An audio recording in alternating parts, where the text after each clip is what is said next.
Necron Triarch Praetorians. In the Necron dynasties, the Praetorians held the responsibility of maintaining the Triarch's rule, to ensure that wars and politics alike were pursued according to ancient codes. As such, they acted outside the political structures, and held both the right and the means to enforce their will should a lord, overlord, or even a Pharaon's behaviour contravene the edicts of old. However, the Triarch Praetorians also held a higher responsibility, to ensure that the Necron dynasties never fell, that their codes of law and order did not vanish into the darkness. In this, they failed. To all intents and purposes, the war in heaven saw the destruction of the Necron dynasties. Though the Triarch Praetorians fought at the forefront of the cataclysm, their efforts were not enough. That shame hung heavy on the survivors and drove them to forsake hibernation. As the final sparks of the war in heaven burnt out, the last Triarch Praetorians withdrew to the Necrontier's ancient seats of power on the northern rim, preserving what they could from the vengeance of the Eldar. From their concealed fortresses, the Triarch Praetorians plotted for that day, many millennia distant though it was, when the Necrons would emerge to dominate the galaxy once again, when the laws of old would once more hold sway. Yet they knew there was a good chance that the untested stasis technology would fail, and that their sleeping kin would never wake. So it was that the Triarch Praetorians came to travel widely throughout the galaxy, masquerading as grim-visaged gods on countless primitive worlds.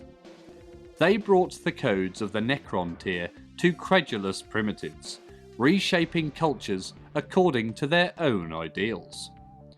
Few civilizations wholly embraced the Triarch Praetorians' teachings. Many more were exterminated by wars, natural disaster, or the vengeful outriders of the Alatok craft world, who were ever determined to see the Triarch Praetorians fail in their mission. Nonetheless, fragments of Triarch lore and archaeotech survive on worlds not trod upon by Necrons in many thousands of years. Now, as the Necrons stir ever more into wakefulness, the Triarch Praetorians have sensed an opportunity to expunge their failure. They are travelling across the galaxy, tomb world to tomb world, rebinding the sundered pieces of the Necron dynasties.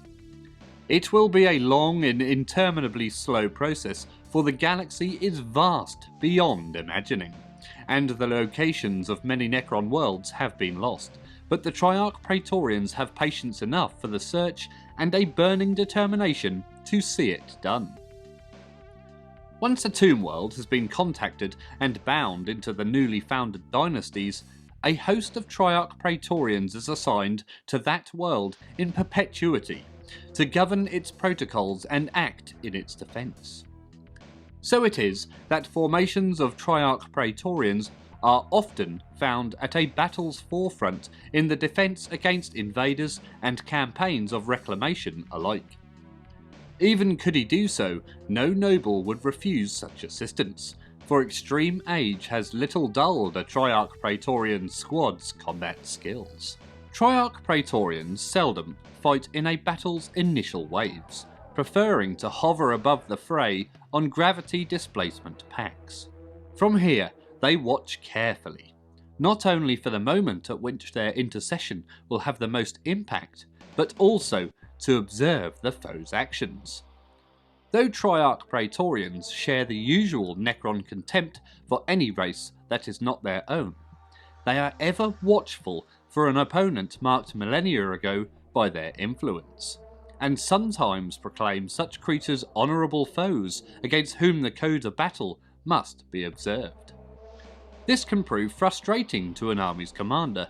Such niceties are unwelcome impediments to the battle's prosecution. But it would be a bold Nemesaur indeed who overruled the wishes of a Triarch Praetorian in so blatant a fashion.